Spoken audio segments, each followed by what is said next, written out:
कई बार हम अपने जीवन में इस कदर उलझ कर रह जाते हैं कि हमें पता ही नहीं चलता क्या सही है और क्या गलत है।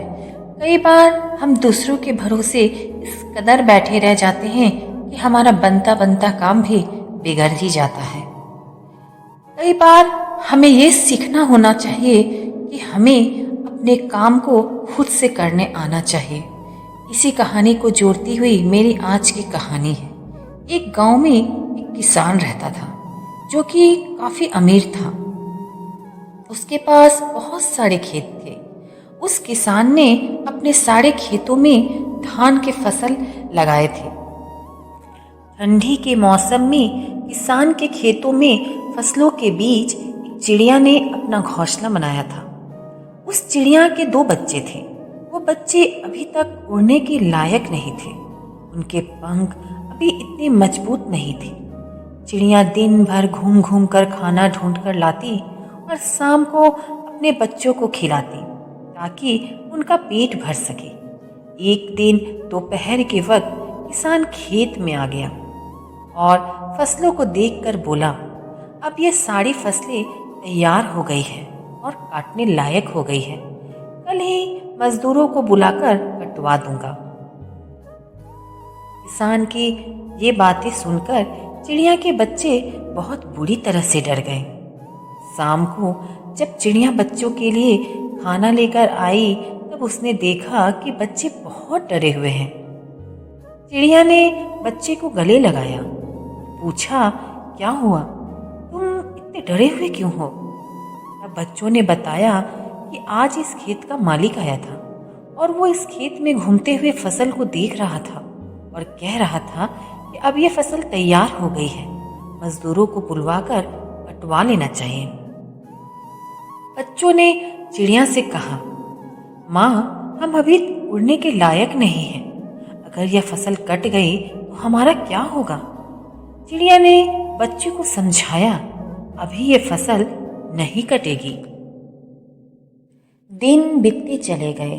1 से 2 दिन, 2 से 3 दिन, इस तरह करते 1 से 6 दिन बीत गए।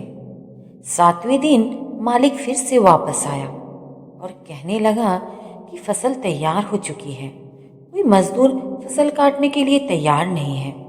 सब बहाने बना रहे हैं। कोई बात नहीं, कल अपने भाइयों को लेकर आऊंगा और फसल काटूंगा। उसी शाम जब चिड़िया खाना लेकर आई तब बच्चों ने किसान की कही हुई सारी बातें चिड़िया को बताई। चिड़िया ने इस बार कहा, घबराने की जरूरत नहीं है, अभी ये फसल नहीं कटेगी। इस तरह करते करते दिन पे दिन बीतते चले गए और सच में किसान नहीं आया और फसल नहीं कटी।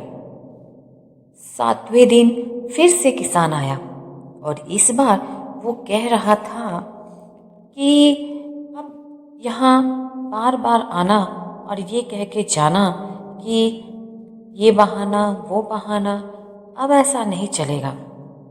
भाई लोग रोज मेरी बात को कल पर टाल रहे हैं। फसल अब बिल्कुल तैयार हो चुकी है।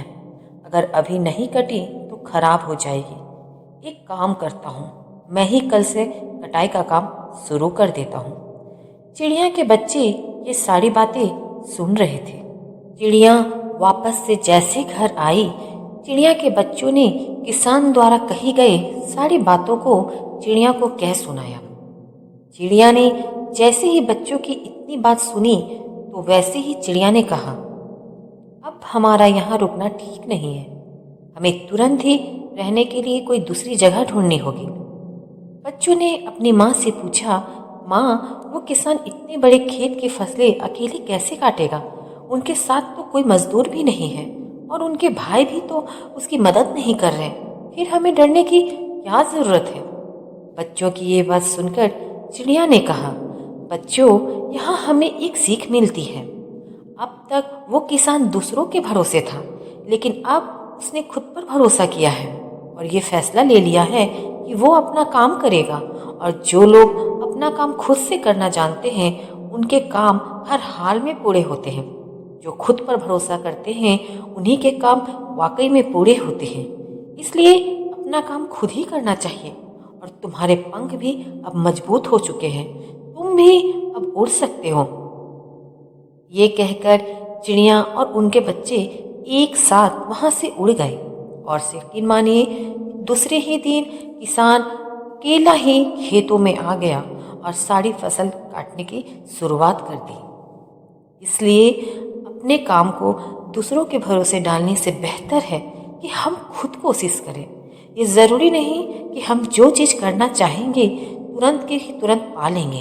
थोड़ा समय लगेगा, थोड़ी देर होगी, पर हम अपनी चीज़ों को पा ज़रूर लेंगे, धीरे धीरे ही सही। पर उस किसान ने अपने पूरे खेत की कटाई अकेले ही कर डाली। उसी तरह अगर हम भी थोड़ा थोड़ा प्रयास करें तो बूंद बूंद से सागर भरने में देर नहीं लगेगी।